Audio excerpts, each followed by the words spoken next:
whammo! The new 2025 Ram 1500 REV electric truck and also the new Ramcharger range extended electric truck are here. Yeah, this is more of a blam blam moment because you have to think about the fact that Ram has gone outside the norm, especially with the Ramcharger. And I think many of you guys who are very dubious about having a regular BEV might find this vehicle to be compelling. So in this video, we're going to give you every specification that Ram has communicated to us right now because we have a lot of numbers, we have a lot of notes, and when it's available, and how much it tows, payload, everything. So let's get going. Right on it. So the image behind us that you can see shows one of the trim levels. And what I found really surprising, and this majority of this video is about the Ramcharger, which is a new name that's coming from the past. They used to have an SUV called the Ramcharger, right? Mm-hmm, that's right. But this is a range extended version. We don't have a lot of information about the straight up electric truck yet. Yeah, and far less information than we have about the Ramcharger. Now, bear in mind, once again, there's two separate trucks here. All-electric one, and then there's the electric one with the range extender. And I think they're very different trucks. And we have a lot of the stats on the Ramcharger, the range extender, but very, very little on the all-electric one. And also, if you want to know about their turbocharged engines and standard 2025 Ram 1500 trucks, you should go here. alltfl.com. That's right, yeah, TFL. Because we did a different video focusing on those trucks. That is correct. So yes. That should be available right now when you're seeing this video. So let's dive into it. Now, first of all, what exactly is the Ramcharger? The Ramcharger is a battery electric vehicle that has a V6 range extender. That V6 is... Did you say V6? What is it? It's a Pentastar. Hell yeah, it is. It's a 3.6 liter engine that we all know very, very well. It's back, baby. They didn't want to get rid of it. Yes, it's coming a comeback, a tour. No, so they're using this directly to generate electricity. Yeah. This V6 is not connected to the wheels at all in any way. No, there's no transmission. There's no physical connection between the gas engine and the wheels. Now, this is important.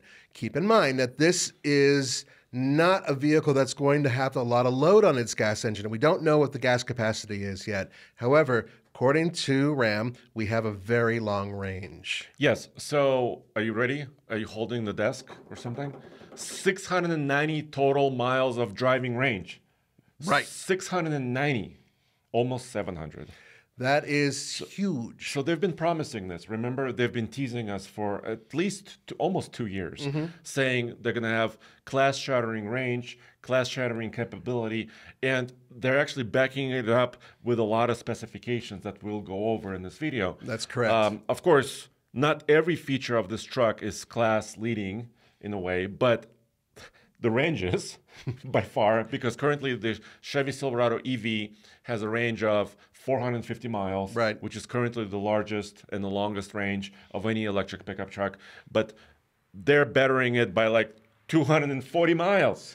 Now, keep in mind, there's something that you need to know, and that is that Chevy has an enormous battery, and it does not have a range extender. So there's a very big difference between them. This is a 92 kilowatt-hour battery, essentially the size of the smaller battery used in the Ford F-150 Lightning. Exactly. So let's go over some of these stats. You just mentioned the battery size for this range extended electric truck.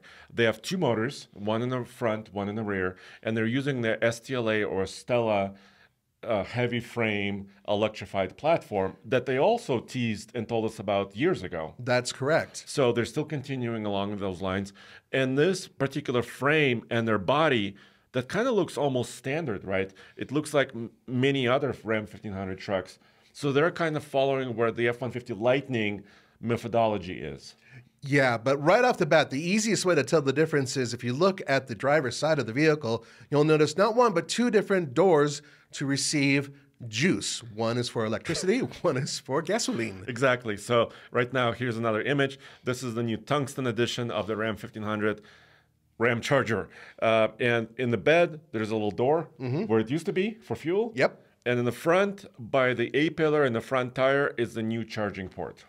Right. Now, there are a couple things that have been brought up recently, right before we went and broadcast this. Yeah. And one of which is, well, what about a front trunk or a frunk? Well, No we word don't- about this. Yeah, but we Why? assume that there's not going to be one because there's a V6 that's going to be used. Most likely, it would make sense that it would sit under the hood, at least in the Ramcharger. Exactly. If you're talking about the pure electric Ram 1500 truck that's also coming, we're assuming, because they showed the concept of that, we're assuming there will be a trunk, the front mounted cargo area, right? Yeah, that makes sense. But there's no information about it for this particular range extended pickup. Okay, let's continue on some of these stats. Yes, maximum power, according to Ram, 663 horsepower and 615 pound-feet of torque.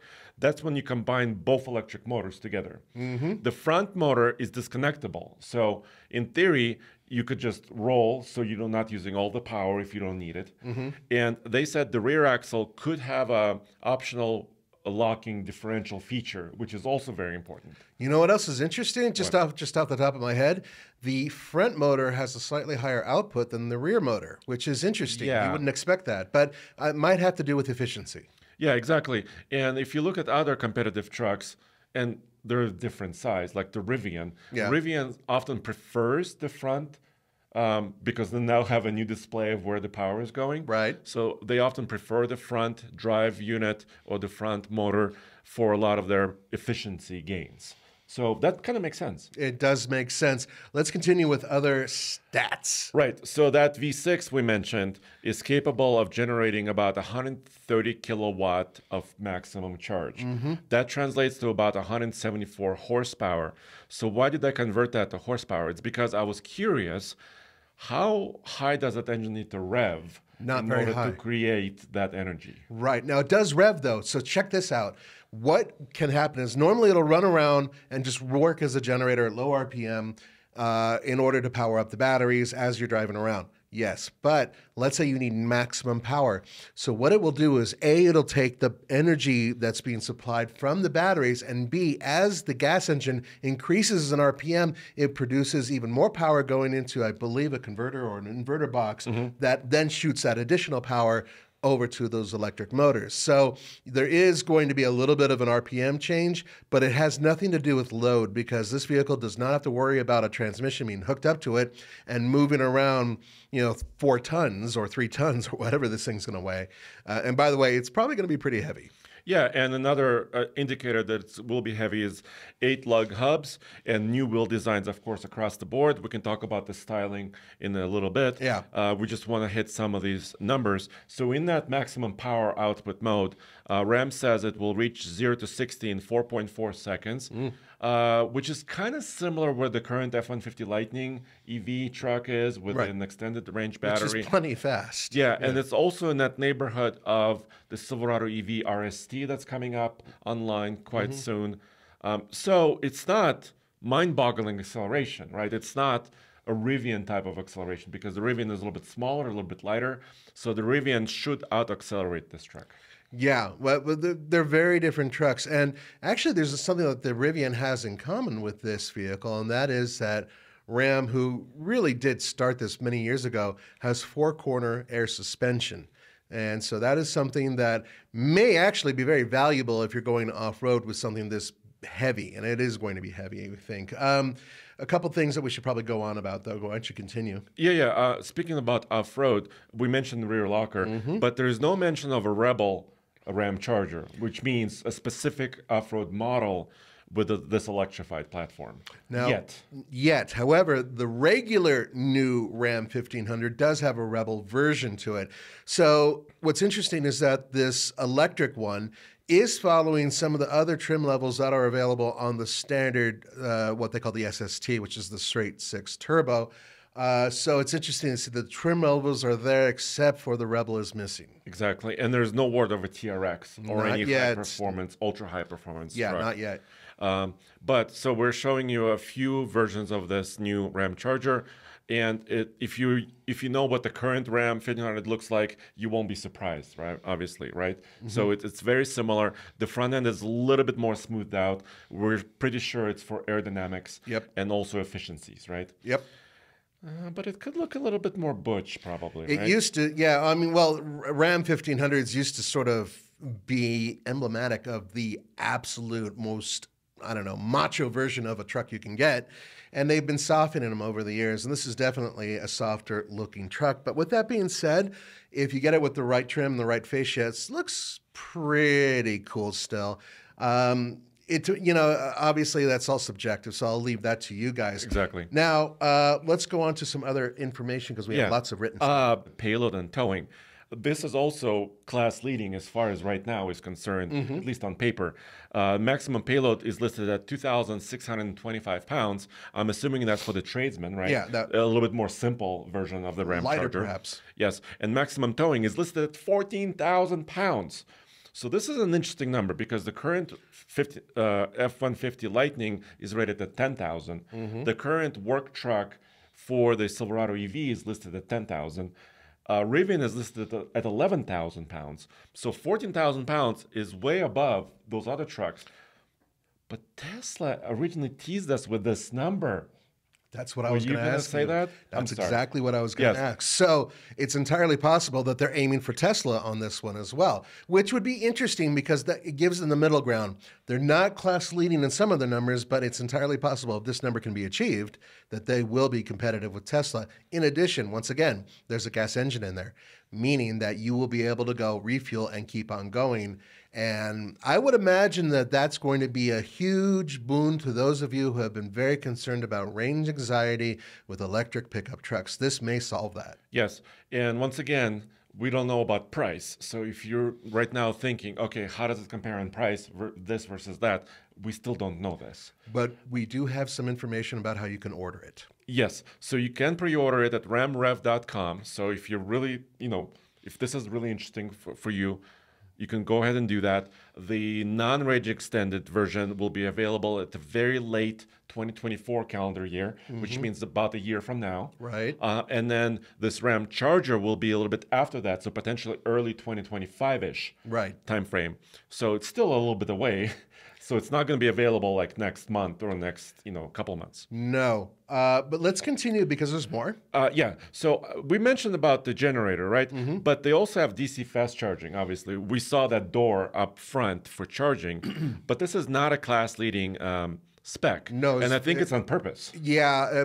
This may actually save some money, even though it's not going to be super fast. Yes. 145 kilowatt maximum DC fast charging. So smallish battery, 92 kilowatt hours. You really don't need, a lot of fast charging, in my opinion, because you do have that generator. Yeah, the 400 or 800 volt. It probably is unnecessary with the generator. Now, I'm assuming that the range figures that they're referring to is after you've given the vehicle maximum juice, meaning both electricity and gasoline. So you're fully loaded on both ends, and that's how you get its maximum range. They didn't specifically say, but I'm pretty sure that's what it is. Yeah. And I actually pulled out my calculator, Nathan. Here we go. Because I wanted to copy, Jason from Engineering Explained. Yeah. He really does really great calculations. He's cooler than us, though. Well, yeah, but I wanted to approach that. Yeah, okay. And I'm willing to go out there and say this truck's efficiency, depending on its size and potential weight, is about 2.1 miles per kilowatt hour. This is what we've seen with the Silverado EV truck, which is about the same shape and weight, right? And we've seen similar numbers with the F-150 Lightning on a little bit more off-roady tires, right? So 2.1 mile per kilowatt hour, which means with 92 kilowatt hours, you could go about 193 miles just purely on the battery for this Ramcharger. Right. How do you get the other 490 miles? Well, that's what I'm assuming, is that you have a V6 that's going to be going at relatively low RPM, acting as a generator, and it does generate quite a bit of electricity. Yes. And it is going to be serving as something that not only powers your vehicle individually when you need extra power, but it's also juicing up those batteries. So the fact is, this vehicle could out-tow those other ones significantly. And go further distance. Exactly. Potentially. Potentially. We don't know yet, Yeah. but potentially. Obviously, the minute we're able to check it out, you will see the videos here first because it's Andre. Yeah, and we didn't quite get the information on the fuel tank size, but using my, I was challenging Jason, right, from Engineering Explained. I estimate you need at least 17.5 gallons, maybe 18 gallons of fuel in order to make up that difference and go 690 miles. Don't they have a 23-gallon tank as like a small one? Yeah, so that's in the same neighborhood. So can they stuff it in here as well? Maybe. It's very likely. So you do need a sizable fuel tank for this thing. And also that's good news because they're saying 7.2 kilowatt in-bed inverter to export power. Yep. So Right. if you want to power your campsite or if you want to power your work site, you actually can do it. Very similar to what Ford is doing, with the one big exception. One big exception is that you can't pop, as far as we know, have it popping the hood. You're not going to be able to plug it in anywhere because once again, there's probably a gas engine in there, but you'll be able to do it from the tailgate. And that in itself is very cool. And they're not the only ones who are doing this. Exactly, and this is similar, like you said, in the bed plug. So you could also run, let's say there's a power outage, you could help your home, run a few accessories in your house or power your campsite or job site. Roman's hairdryer. Exactly. Yeah, very important stuff. And so that's really great. This model in certain trim levels will have hands-free highway assist system, so like a self-driving, but still eyes on. The driver cannot fall asleep or do other things. Similar to Super Cruise, and so those types of things. The RAM badge will pulsate while charging. That's kind of a unique little thing. Yes. Also different modes. So it will have automatic mode, sport mode, snow mode, off-road mode for driving. Also e-save, which means you want to save the battery for later, right? Let's say you're outside of the city, you want to kind of generate as much energy as you can and then go silent when you enter a city, for example. Also regen modes, several different regen modes. So you can kind of freewheel if you want to, or have the regen coming in to slow down. So it's entirely possible that this range number that they came up with is an EPA number, or they're aiming for an EPA number, and it's perhaps possible to do much better than that if you're hypermiling and you're saving a lot of the battery and just putting extra juice in there. I mean, I don't know. We haven't driven it yet. It's a fascinating idea, though, and one that really does solve potentially many issues that people have had. In addition, we expect that this vehicle will be pretty heavy. I'm thinking 8,000 pounds as a guess. Depending on configurations, depending on the obviously. configuration. And we still don't know whether or not there's going to be variants for like a little bit more street version of it, a little bit more off-roady version of it.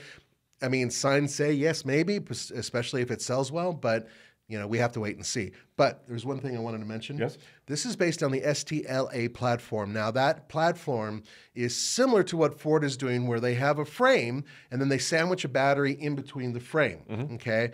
But in addition, there is space for a gas tank in the back, as we mentioned before. Yeah. And it has four-wheel independent suspension, and that is all cradled by air suspension. And I don't know if that's standard. It didn't say there whether or not it was, Right. although I am going to assume that many of the models will have it. Exactly. And to go along with what you're saying, first of all, the interior is mostly the same as it was, which was an excellent interior to begin with. Yeah. They will have an additional screen for the passenger on some of the higher trim levels. They have a 14.5 now vertical screen, which is a little bit larger than currently the 12-inch screen. But materials are amazing. Still, they're top-notch interiors. And you mentioned the STLA platform. Yes.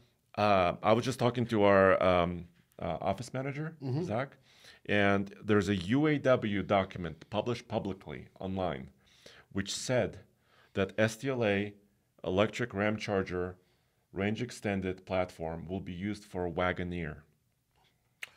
You heard it here first. Wagoneer using an STLA platform. Basically this, it sounds Well, like. it's not a huge stretch because they're very related, right? Yeah, but you but said- we have confirmation from UAW, and also the UAW is confirming a lot of things because they're talking about different factories, which factory will build what. Reopening factories. So please go to oltfl.com because Zach is working very hard. He's digging into that document from UAW. The strike has been resolved, and they're telling us a lot of information. I don't know if Stellantis will like all of this information to be published, but UAW just published everything. Sorry, Mr. Kniskus. and I don't know if you were supposed to do that, UAW, but you're doing It's it. fine. They've been letting out lots of information, including a mid-sized truck. So we all, yeah. Anyway, guys, there is more on this vehicle. So you want to cover the last little bit? Yeah, so like digital key, so phone as a key is available. So this is going to be a state-of-the-art truck, really. And pricing is not available yet. We're of course, don't control this. The electric version of the truck, like we said, is going to be available at the very end of 2024. Yeah. This range-extended Ramcharger will be available after that. So we still have a lot of time to prepare, but you can pre-order them now. That is correct. So guys, let us know in the comments below what you think. I'm excited because this is a different direction, and it's something that we've been hearing about. They've been teasing, Yes. but now we know. There you go.